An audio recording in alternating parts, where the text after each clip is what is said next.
පළමු මන්ත්‍රීවරුන්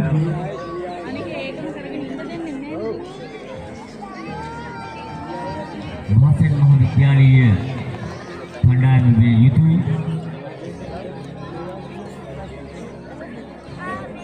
දෙවන මන්ත්‍රීවරුන් බුද්ධංගල මධ්‍ය විද්‍යාලීය කණ්ඩායම.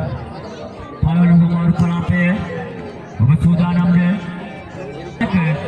තරග මීට 146 දී මේ තරගය ඔබට සුවිශේෂී තරගයක් දැක බලාගත හැකියි.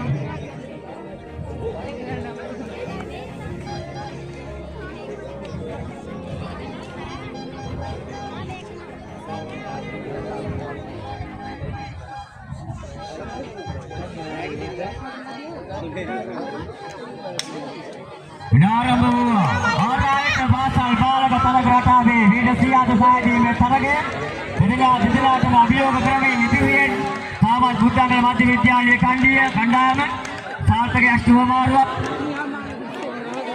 එකිනෙකා පරයමින් එකිනෙකා තරගකාරී උද්වේග අවස්ථාවක් පෞරුෂයකරීද මහතෙන් කණ්ඩායමද බුද්ධංගල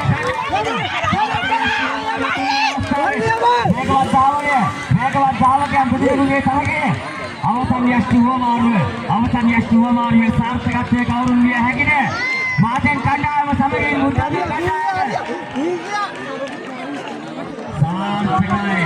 මගවේන කුසෙන් මෙන්න මාතෙන් මහ විද්‍යාලීය අවසන් යෂ්ටුවමාරුවේ